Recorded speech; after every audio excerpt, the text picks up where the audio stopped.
up? It's your boy viciousfolife back with another video. Today we're talking Madden 22 beta. The beta ended on July 1st at midnight. I was able to go ahead and get into it, playing on PlayStation 5, and I want to give you my quick thoughts and impressions of the beta so far.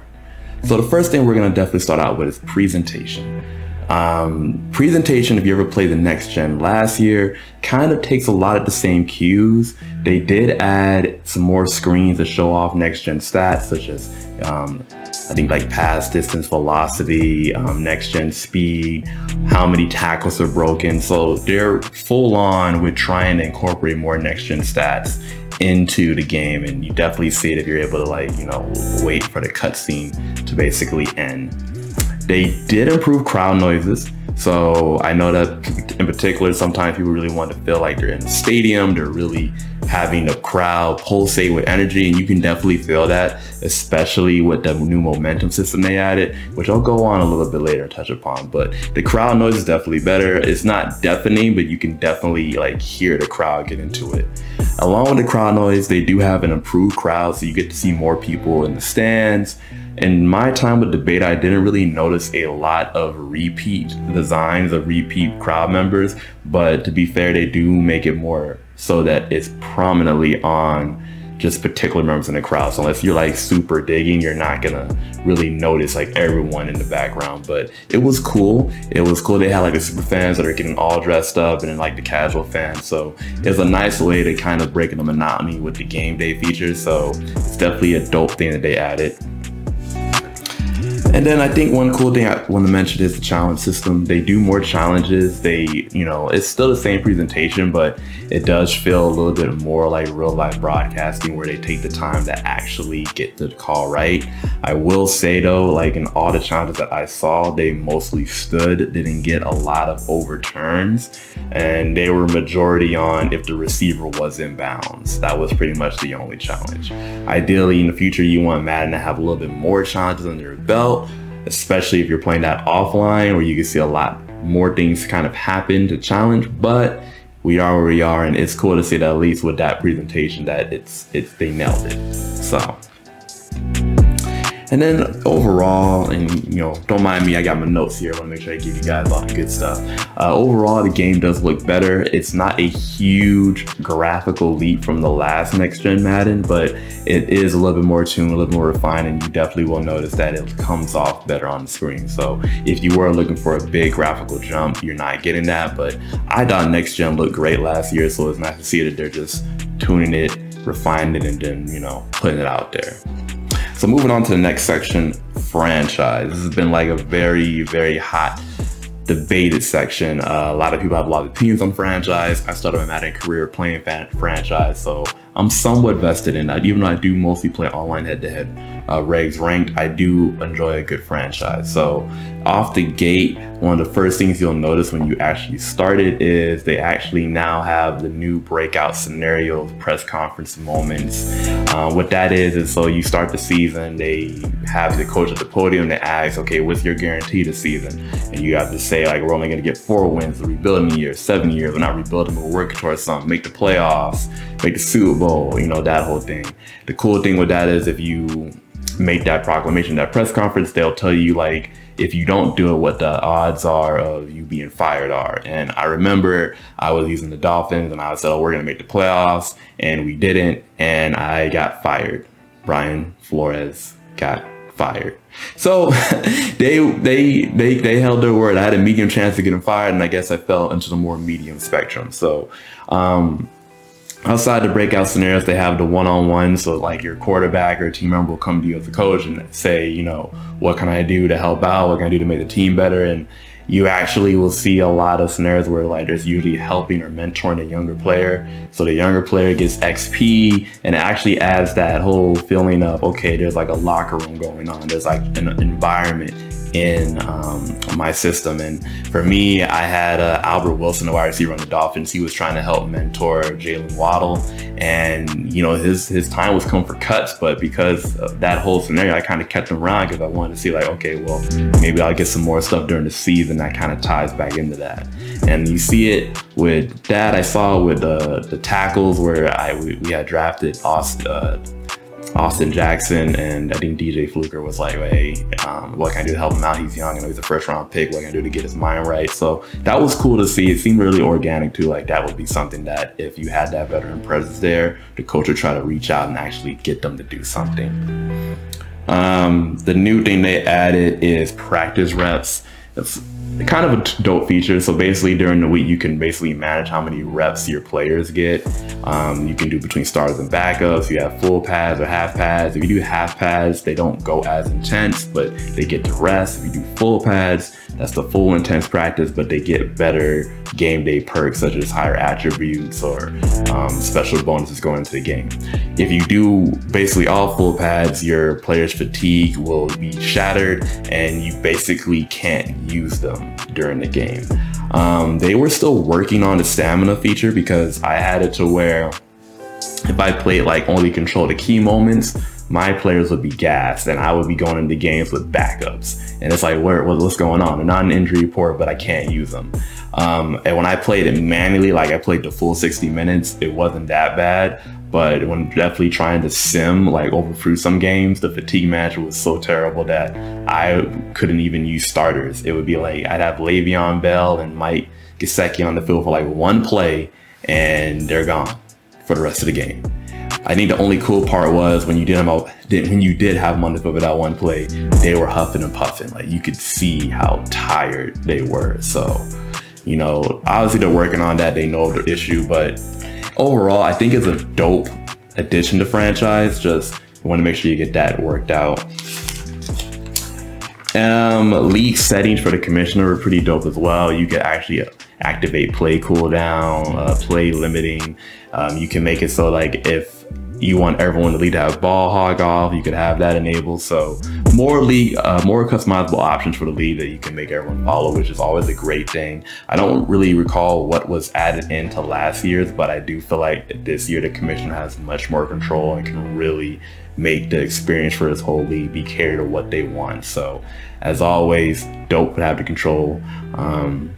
If you did have any questions about franchise, definitely let me know. I'm trying to go for just the basics. I only simmed for like a couple of years and saw some draft stuff. The draft pretty much remains the same as it was last year. No real new add-ons or new presentations. I didn't see the Super Bowl celebration because I really wanted to focus more so on just generally playing it and then hopping back to online to get some gameplay in, which will lead us now to the gameplay portion of Madden. So the good thing about the new gameplay is they added in a couple things. Some things that really popped out to me is we have new tackles and new wrap-up animations. So what that means is now I saw a lot of, if you have a player, let's say they're on the ground because they fell down, instead of just, you know, running into them, they now kind of run and do a tap, like a tap on like in real life to be like, hey, you're down. So that was cool to see, like on those plays where normally you would just get like an aggressive fall motion or something. You got to see the players get tapped down. They do have new tackles. They seem to wrap up more, which is really dope. One tackle that I really enjoyed that was new was they actually grab them from the back and push them backwards. A lot of times you see, and it was always the bane of my Madden experience, especially online, is when they tackle someone, they push them automatically forward. It was dope to see like the bigger dudes, once they have their grip on someone, push someone back. And it definitely was key when we had those, when I had to defend like those short yardages, 4th and inches, whatever, to actually see the tackler, or sorry, the ball carrier get pushed backwards. So thumbs up on that, really like seeing that. The pass rush was really hit or miss. I was getting sacks with DTs, which doesn't happen a lot, but that was still dope to see that, like my DT getting sacks, and I was also somewhat getting sacks with ends as well. That's where I got majority of my sacks. I didn't play with a lot of the high-powered sack artists, but I felt like when I did, they were decent in getting off the blocks. I feel like it could have been a little bit better because I wasn't really like dominating, but once again, I was trying to play with every team, so not everyone has a very dominant pass rusher. But it's still hit or miss. Some moments it works great, some moments it don't. I will say if they stand in the pocket for a long time and they're like eyeing the field and no one's open, you definitely will have someone get to them. So they said they're still tuning the pass rush to see what they end up with, but I do feel like in the playthrough it could have been bumped up just a little bit more. Contains, they were hit and miss as well. I know a lot of people saying they work on contains, and I have to agree. I had a lot of quarterbacks or a lot of people who would play online. They would just run to the side of the field and I'd have contain on, and they would still be able to run to the side of the field and, you know, do their crossing route. So they definitely have to improve it a tad bit more. I know for me, what I resort to doing is actually just using a QB spy, and the minute I see the quarterback run out the pocket, I send a spy. That was working, but you definitely want it to be where if you hit contain, the minute they step out that line, they get hit, which is sometimes works, but it's just not consistent. Don't know what's causing it. I know that last year there was like a way to do your blocking to where you can kind of disrupt the contain, but either way, they have to figure out a way to kind of get it to be more immediate so that when someone steps outside, it always results in them getting hit with that sack or someone in their face. When it comes to run blocking, they really improved the first level blocking. So when you do your run, you can really see those initial holes open. And it was really dope to see like my lineman or my fullback kind of get that extra push and that blocking to really create that hole for me. So that was phenomenal to see. I will say I feel like running, I don't want to say took a step back, but it's a little bit more realistic. A lot of times when I was running the ball, I would get 3 to 4 yard gains, you know, just, you know, in real life, good runs, but Madden wise, not necessarily like the big play stoppers, which I liked. I think that was a more realistic approach to it. I didn't really break off a lot of big runs. When I would break off and maybe get like 10 yards, I felt like I'd always get hit from behind or somebody would hit me. So that was good. I don't think I really got my break off run until like maybe my 5th or 6th day playing the beta, and I have been trying. So, you know, speed wise, I feel like the ball carriers, they're a bit more manageable. Outside run, you can basically, you know, get that toned down, or not toned down, but you can stop that. I didn't feel like there was any run I had that I wasn't able to really stop. It just felt like, oh, I picked a play that wasn't the best to actually counter it. One of the things they added is now, even in the regular head-to-head games, you can actually do the game plan. So this is also in franchise, but you can basically have a game plan of how you want your offense or defense to go.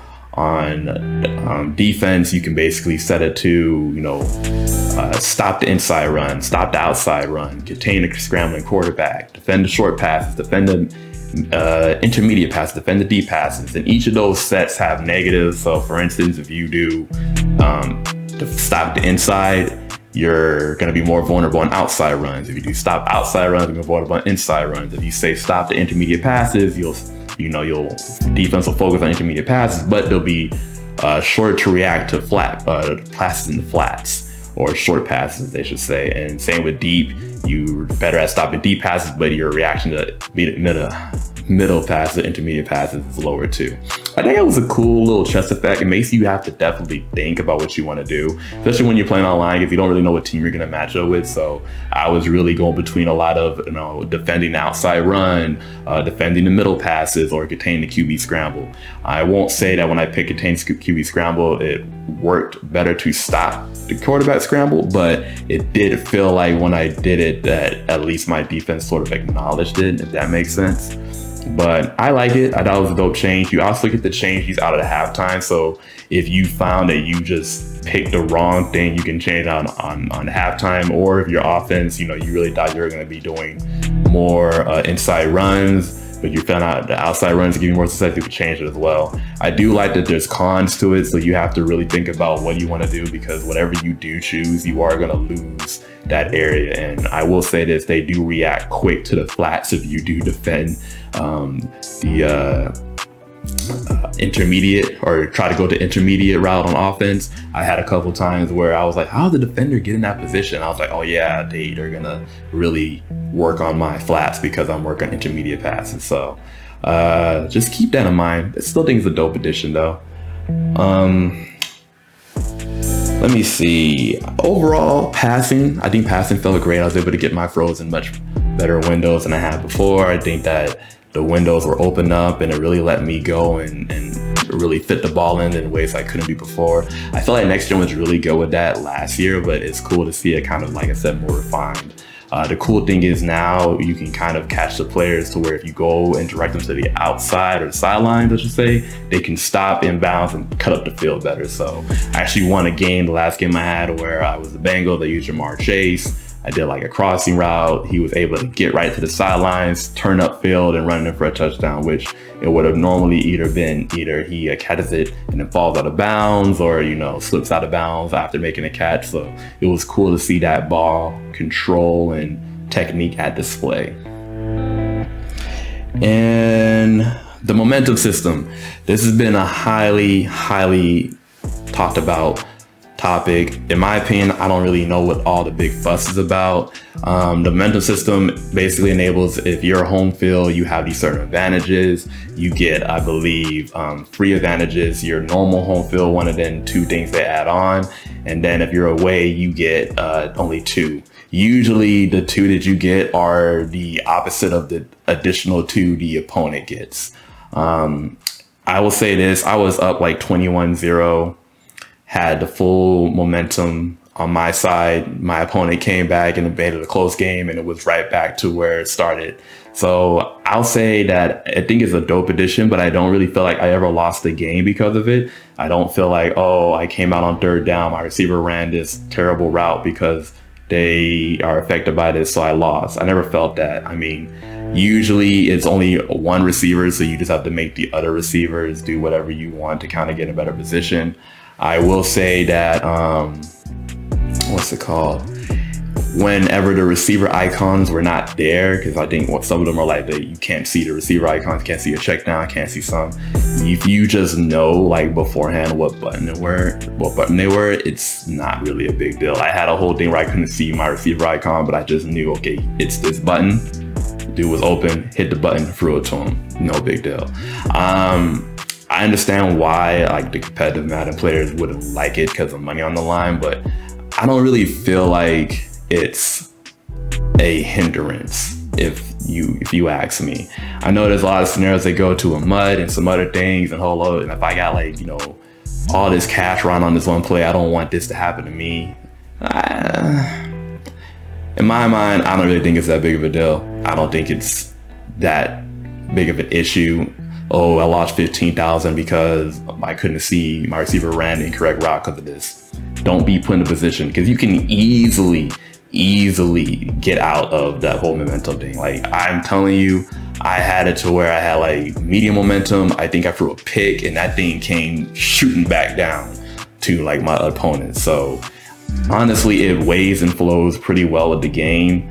I think it's something new to kind of add to give it spice and give it some, you know, breath of fresh air. Like, it's cool that if I'm the Dolphins and I'm at home, my away team will fatigue quicker with that having being active. But I think the big thing too is like, even though you as a team can have it, if your opponent does something like get a touchdown or get a big thing, you easily lose it and it goes in their favor. So I don't really see it being a big deal. I know there's a lot of talk about it. I'm not going to give you the think piece, but I enjoy that aspect of it. And then just to give you the overall summary, 22 feels like a more refined next gen 21. There really wasn't a lot of big game day stuff added outside of the momentum system and obviously like the improving catching and turning inbounds, but nothing too major. A lot of the love really went to franchise, which honestly the mode deserves. It's been a staple of the Madden community forever, so it's cool to see them actually focus more on that. But if you like next gen 21, you'll like next gen 22. The movement system is slightly better, but once again, it's nothing crazy to where you can use your linebacker, run down the whole field. I know a lot of people are hating that right now, but honestly, if you just sit there and give it time, you'll get used to it. I don't ever feel like I'm at a disadvantage when I'm user defending, if I'm being honest with you. But I really enjoyed it. I like it a lot. Am I gonna get Madden 22? Yes, I'm a Madden head. I love Madden. I've pretty much don't have the same complaints that a lot of people that play Madden have. I always try to find a way around them, either by playing better defense or, you know, just sticking through. But if you're someone who really didn't like Next Gen 21, you are expecting like a big, crazy gameplay boost or anything of that nature, like improvements and features, it's probably not going to be the Madden for you. You might want to wait into 23. But if you like the direction of where Next Gen 21 was going, definitely keep it up with 22.